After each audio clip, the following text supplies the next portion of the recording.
Aloha all. This is Samana with Unconventional Insights. This is my number 16 podcast, the last week of Libra and our theme of relationship and partnership.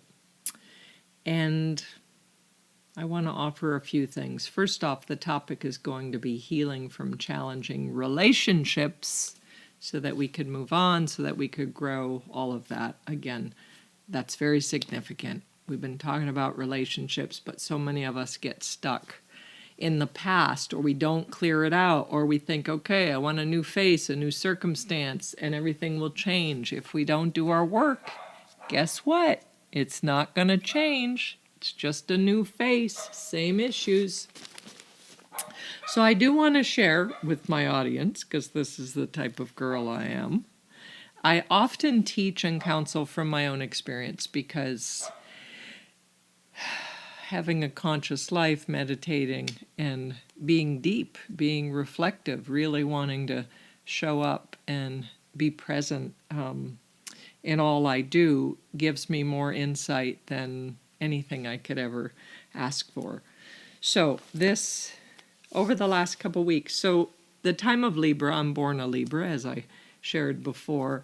If you know more about astrology, so basically I'm a 12th house sun, which means every time that it's Libra, I'm in my 12th house, which is kind of like subconscious stuff. So the same circumstance happens. My birthday isn't always this like big party time or joyous. It's always been more personal to me and reflective. And because it's 12th house, and I often know that it's a time that many things come up from my past, and it feels like everything is more amplified in my day-to-day life. And what I've learned in my awareness is when something is arising, I'm aware that that's what's happening, and it's not necessarily time to act on it yet when it's still sticky and unconscious, and I just know something's happening. And oftentimes when we're in relationship or we're with someone that we live with or we're close with or a friend, and we start like spewing off to them or projecting on someone or getting angry with someone, and all of the unconscious behaviors we do because it just feels so uncomfortable inside, where if we could just learn to do our daily self-care tools and wait until there's enough clarity that we can express, if it has to do with a person or express to a friend or family member, someone we care about, with more clarity instead of just the negative spin on it. So at least I've learned that. And what I find is when this discomfort is coming up from within, something from our past, it usually means that we have created, as I've said in other podcasts, enough stability in our life, either emotionally, mentally, spiritually, or all of them, that this past can come up, and perhaps a person or a circumstance in our present is triggering this, and it's an opportunity to heal. And so, if we can see that the high road to take would be to notice the symptoms of discomfort, of discontent, and to learn to ask ourselves, what new need is evolving inside? What is coming up? And look at that instead of reacting in the moment because it's so uncomfortable. It's confusing and sticky, and it's mud, is what it really feels like. But you will get moments of clarity. In my meditation, when I work out at the gym, those are my two greatest moments throughout the day that I get so much insight, so many flashes and revelations where I kind of see how it all works together. And I make certain I do those every day. Even if I take a day off, because I usually only work out 6 days, I will do some jump squats or something. I do some type of exercise or movement or cardio at home so that I could get my blood flowing and my brain activated with clarity. And then in all of those moments is when I allow myself to see, okay, what is happening? What is happening here? And I start to look at it. So I wanted to offer that. That happened with me. And I waited until I had enough clarity, and then I journaled a lot, because that's another tool I use, that I can actually read what I wrote after I wrote it, because oftentimes until we have someone who's deeply listening to us in front of us without blocking us or fixing us or an agenda, and we often don't have that, or we don't have it in the moment we need it, then journaling becomes our best friend, because that we get out uncensored, and it really helps us get clarity in that. So I hope that helps some of you out there. Okay, back to healing from challenging relationships so we can move on. So we are, David Garrison and myself are co-leading an intensive relationship. We call it Be a Relationship Architect workshop in November. I am so excited about this. Like, we are putting hours into this thing. This is the most exceptional workshop I have ever seen, and I have done many workshops throughout my years, and this is exceptional. And we are only charging $350 for these 2 days from 10 to 5, November 16th and 17th.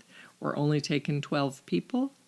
Lunch is included, a healthy lunch, and I guarantee everyone's going to be given a contract that we're going to fill out. We're going to do many interactives, one-on-one, group interactives. We have so many exercises that we will experience. So there's process there, there's awakening, there's so much insight and clarity that I'm very excited about this. So any of you not living in Austin and wanting to come to Austin, I do Airbnb, contact me. I have a good price on rooms if you want to treat yourself or you and your partner. This is for singles or couples. I already have one woman who's been married 20 years. She wants to do it without her husband. And then I have some singles in various ages from 20, 30, 40, 50. It keeps whoever shows up, however it speaks to you, we're there for that. But one of the things when I counsel someone or during workshops is we cannot create a new relationship without healing from a past relationship. So that heart was open and there is scar tissue there. How about working that scar tissue off? All the years of my having my day spas and working with massage therapy and having my school, it's like you have to work through that scar tissue to get circulation going so that the body can heal. It's the same thing with the heart. We want to reopen that heart so that we can start feeling. So, when a meaningful relationship ends, albeit our choice or not, we're often left in an acute state of emotional crisis. Emotionally, when this traumatic event occurs and we experience loss or death of someone we deeply care about, this creates a healing crisis, or I call this an emotional storm. An emotional storm is when it's that mud, when it's that chaos, when everything just feels so bad and we don't have clarity. And this is how this feels when someone leaves us, again, through choice or through their choice, or even our choice. There are times we break off the relationship and it's still uncomfortable. So I'm going to bring up a couple points. So there are times I've worked with people that ending a relationship is so overwhelming to them that they find they actually can't function. They can't work, they can't get out of bed, they can't care for themselves. And this isn't just that initial 5 days or a week or two. This ends up continuing. And if this continues for months, and unfortunately with some even years, I have known many people that go to doctors and end up resorting to antidepressants. Now, I'm going to say a couple things about this because I actually, at a point in my life, had to take a very mild antidepressant. I did it for 6 months because, again, I could not function in my life, and I saw that it kept me even. But when I went to a meditation retreat and saw the first day that I couldn't deepen to really get to like feeling my body and feeling what's happening, where here I'm thinking this antidepressant wasn't doing anything. I didn't feel an effect of a drug. But when I saw what it prevented me from doing, from deepening into my own experience, therefore gaining my own knowledge, I ended it that day. But I have known people, clients, compassionately, I say this, but they're on antidepressants for years, even teenagers, and in their 20s, these doctors prescribe it way too quickly. So I'm saying two different folds here. If you know you need help, get an authority, a counselor, someone that you believe in. Myself, others out there that specialize in grief and healing and relationships and all those things, and self-care tools to get you back on order.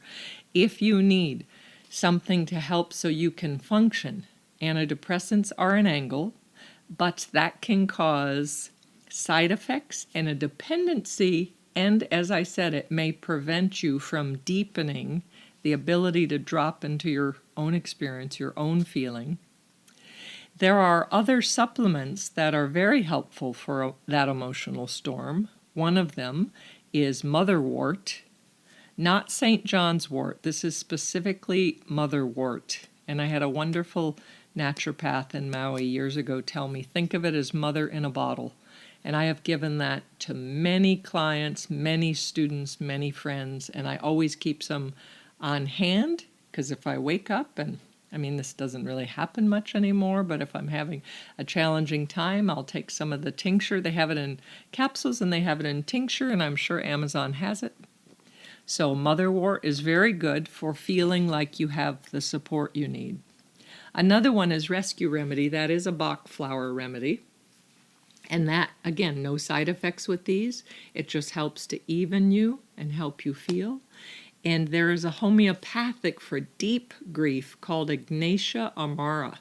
And that one, I have used that one also. I have given that to many people. Now, whenever you're using homeopathic, coffee will cancel it. So drink your coffee first and take this a couple hours after, and then it will help. So there are many things you can do that are not going to interfere or cause a dependency that will help you get through this time.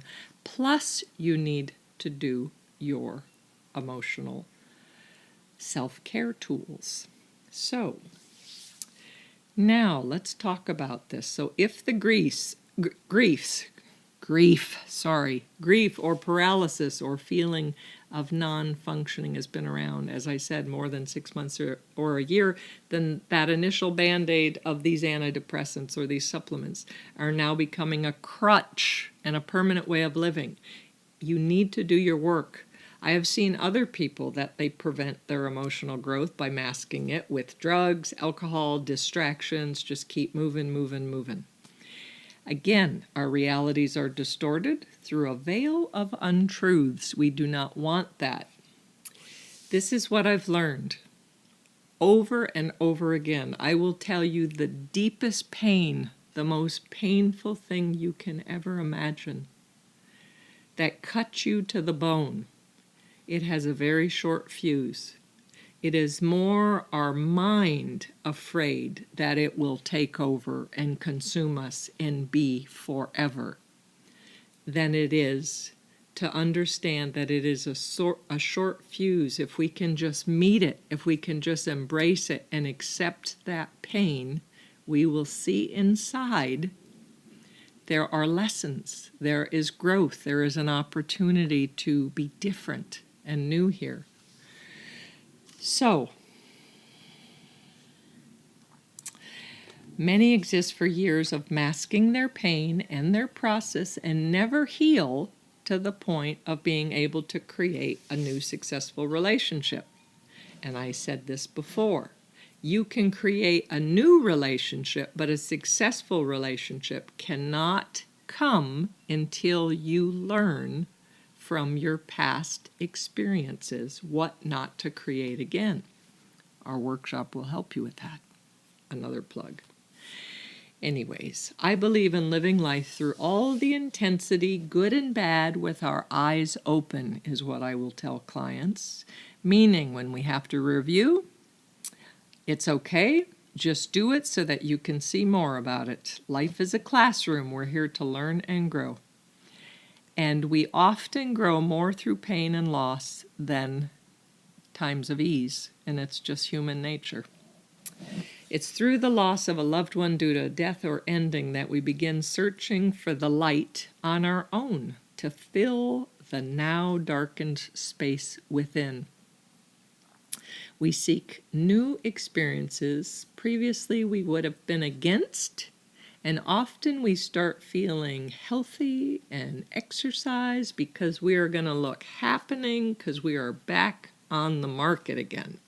I just had that talk with a friend this weekend saying after the holidays he's going to get into shape, and again, it's like a fish hook. We got to present that body.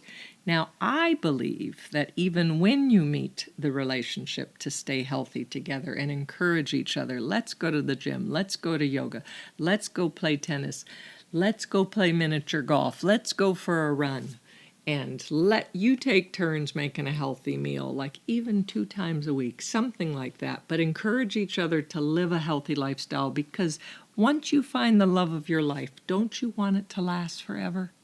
Wouldn't you love that? Do you want them to die or get sick or any of that? And I'll tell you, bad diet creates bad thoughts, creating bad emotions, and nothing's going to work. So, live the righteous lifestyle. Okay. I have counseled and taught for so many years, and I do not have an official university degree, even though I have been teaching and counseling for over 27 years. I have so much experience. I have written my books. I just need to publish them. I have worked with many, many clients one-on-one and in workshops, and we've gotten transformation, total awakening, and that is what. And much of it is through my own walk, is through my own, as I said, walking consciously with my eyes wide open. I would say to students that I have had my heart broken so many times, and when someone is younger or less mature, they say, I do not want to go towards that relationship because I don't want to get my heart broken. And I hear that and I think you're cheating yourself from life. Because a broken heart, in its highest way, is basically, it is dissolving the boundaries of the known heart to expand your ability to hold more, to feel more, to expand its capacity to love, to feel. So keep breaking that heart until it is boundless, until you are so expansive that your heart is beyond your body. Isn't that why we're here as humans, I think? I think it is. Okay, so now, learning to balance our mind, heart, and body while going through healing a challenging relationship. Again, you must feel the pain in order to discover the gifts that are offered inside. So, a true honoring of someone that left us with a gaping hole in our heart is to see the blessings and lessons we've learned from the encounter of them in our lives. When someone dies, the greatest thing we could do is to see how they have changed us forever. When a partner leaves through divorce or we're done with it, either your choice or theirs, again, in time asking, how have I been changed forever? Because in the question is the journey, as I have said many times. So that question, when we could come to that, how am I changed forever? Not all the years I've lost, not all the time I've wasted. None of that. That's all an illusion. But to see, what have I gained? How have I grown? How am I different? This is what we need to focus on. Each person that comes in our life is a specific recipe. It's a specific alchemy that brings with it unique and specific results, sometimes not pleasant and sometimes so blissfully gratifying that it keeps us hungering for more. Now, when it is so gratifying and we get so attached and so needy and so dependent on this other person, this is what begins to cause an imbalance Because what is happening is we're looking at that other person to fill and saturate our deepest needs instead of seeing we fill and saturate our deepest needs with companionship next to us, with someone that is also filling their needs, that also knows how to speak their truth. And you're doing this together for support. This is the goal. When someone makes us feel better because of who they are, it is them that changed our life, yet we are here to integrate. Now that we have been shown that, whatever that is that we wanted, how do we live with that? How is that shown in our day-to-day life? How is that new in our body? How is it shown in our actions? Oftentimes, when a relationship ends and we feel depleted, angry, and confused, we try to block out all the good that took place because it's easier to focus on what didn't work, because anger is easier to access than it is to focus on all that we'll miss, all that will no longer be, because then the heart is engaged and there's sadness and there's loneliness and there's that loss. Yet, when we go into that deep grief, we see that by accepting this pain and allowing it to carve us and alter us, that it will change who we are. It will give us, when we are done crying, when the storm is over, what happens outside after we have an incredible storm, lightning, thunder, rain, all of this happening, and the next day, the next morning, at the newness of light of day, it is so silent and still and clear and peaceful. The air is sweet. It is more pure than we've ever known before. That is exactly what happens when we embrace our grief in these relationships and see, yes, this is what I got. This is initially what attracted me to this person. Again, even if they left you through death or because they just left, it is not about that part. That is when you're dealing with ego. Why aren't they here now? Why don't I have them? But if you look at the spiritual implications, how did they alter my heart? This is what. So we want to dig deeper and investigate. What was your part in the relationship? What was your initial attraction? What did you present to the person? How did you meet the relationship? These are all very good questions. What did you bring to the relationship? What did you specifically offer the relationship that makes you unique? What did you expect from the relationship? And do you still have those expectations? Because expectations are the seed of suffering, according to the Buddha. What qualities from the relationship did you enjoy most? What qualities were most challenging? What did you resist, or when would your resistance come up? What would happen in the partnership that you would notice your no would come out without any give, without any, okay, maybe no. Just no. Like, what was that about you that was too afraid to open your heart and be new?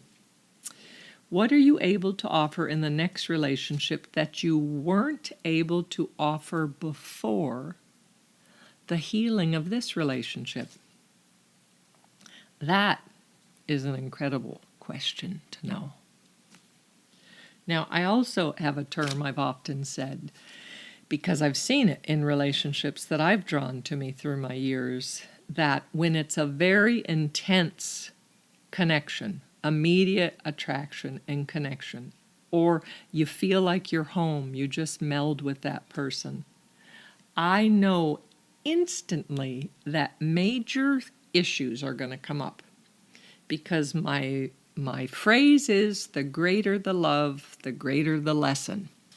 So I don't know if it's God or the universe, but whoever created that hook knew what they were doing, because I know when I am that enthralled, open, ecstatic with someone in my life, I also know it's going to have the opportunity to bring up past hurts.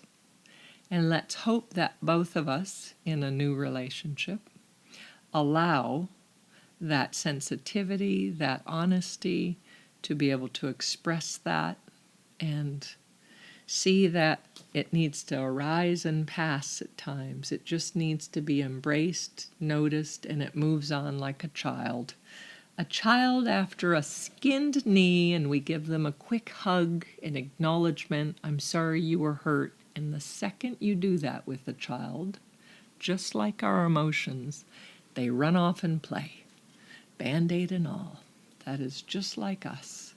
Our emotions are like children. They need to be embraced. They need to be acknowledged of what they are and felt. And when they're shared with another person that honors them and is tender, that is a miracle. That is beautiful. So, the challenging relationships, the painful part of relationships, is it is designed to carve away all that is dead and false in us.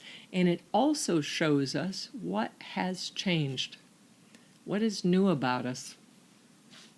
That's the most important part. So, let me see. With all intense relationships, we have the opportunity to see a way, to have a new way to see old patterns and open our hearts and minds. I believe we are all to break the boundaries of our hearts many times, as I said. So oftentimes we, as I was saying, we respond in anger because it basically is an easier emotion to express. Oftentimes when people have anger as their default mode, and they usually learned that from early childhood, it was a way of protecting themselves in unsafe circumstances or environments. So anger is right there. It's our quickest tool. It is not our most conscious tool, but it is designed to protect ourselves. So now this anger, or this shell that is around us, that is our mechanism preventing us from insight, is also preventing us from feeling the hurt, from feeling the fear, and ultimately seeing the acceptance, seeing the insights, seeing the healing.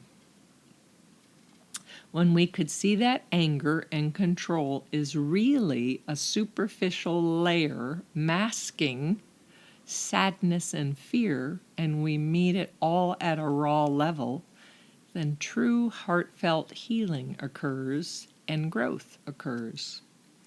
Then we begin with a new invigorating energy, which is my favorite part. After we've grieved, after the storm, that fresh early morning, that new energy, we are ready to call in a new partner, we're ready to evolve, we're ready to bring in someone who is closer to mirroring our new awareness and our new arising needs. Each person we draw to ourselves, each partnership, I have found, is closer to meeting my heart's desire than the one before. I always said it was like the old Led Zeppelin Stairway to Heaven. Each relationship is a stairway closer to heaven. It's a step up. It's more and more and more. So when you have trouble leaving a relationship that is no longer serving you or meeting your needs, remember and trust and think back that every relationship, hopefully, if you're on a path of growth, that you find that each time it meets a little more of you. As your clarity comes, the mirroring of the person in front of you will show that clarity, show that attraction, that like attracts like. So, do your work, and the rewards are merely ultimate love and ultimate growth. How can you ask for anything more than that? So, I hope that this was insightful to some of you. Those questions, please reflect on those.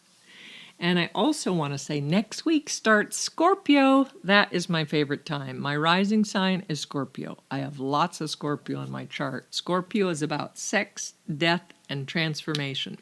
So for the next month, we're going to use those topics. We're going to talk about lots of Scorpio stuff, and we're going to have great transformation. So now, one last time, what I offer, I do one-on-one counseling on FaceTime, Skype, phone, any of that. I charge $100 an hour or 2 sessions for $150, so that's $75. You could do that in 2 different sessions. You could contact me by my phone or text 808-283-7587. You can also email me, Samana, S-A-M-A-N-A, at spaluna, spaluna.com. And my website, that is under construction but still available, it's getting better and better, help from 2 great men in my life, is spaluna, spaluna.com, soon to be Unconventional Insights, and the home of Samana Benedetti. So I love that. Now, the other things I offer, so for my estheticians, in the month of October, I have a microneedling and nano needling workshop in Austin, South Austin, on the 28th, Monday from 10 to 3, and that is $195. That does come with certification, and that's a lecture, a demo, and give and receive. And microneedling is not legal in many states for estheticians, yet nano is, so I will show you both so you can adapt to your clients and your state and your legalities. I do want everyone to know that that same class as of January 1st goes up to $250. I am underpriced of everyone around. I still want to keep it low, but I have to raise it a little bit. On December 2nd, on Monday, I have a lash extension class coming up. That includes a kit that's enough for 20 to 40 sets, and that is $400. I do need a kit deposit of $200 to hold your space by November 15th. And as of January, that class goes up to $600, so save the money now. And I continue to offer my certification for Total Client Renovation Certification for professionals, personal trainers, estheticians, massage therapists, life coaches, all of that. This is a 30-day certification. I have several people doing this right now. I love this. I only do 5 in a month. I charge $500 right now, and as of January, I'm going up to $750 on this. This will change your life, I guarantee. Soon you will see my testimonials of the people that have already gone through my certification on my website. And we connect via FaceTime for an hour and a half to 2 hours, once a week for 4 weeks. I will send you, after you make your payment, you will get my specific cleanse and information, and we have 100% text, TEXT support while you're going through this. It's challenging up to the first 5th day, and then we're going to go through physical, mental, and emotional detox, and we're going to do some exercises and some different guided meditations, and I'm going to give you so many tools and tricks and so much information that I will tell you to record it and take notes, because it is enough to change lives for all of your clients in the future. So whatever you specialize in, if it's nutrition or if it's personal training or esthetician and you want to go deeper, because that was my path. It started as an esthetician, and through the years I'm like, but they come to me with problems. I want to help them. I want to go deeper. So I have learned all of this, and I prefer to give the holistic, help everyone on every level so that they can excel to their optimum potential. We will do this again in-house for 6 people in Austin, South Austin, the end of January. I don't have that date yet, but we will do that. And when I do classes in my house, I only do up to 10 to 12 people, depending on the class. So I don't do too many more. For that one-on-one detox, spiritual reboot, that I'm only going to take 6 at a time. But one-on-one, again, we'll do that.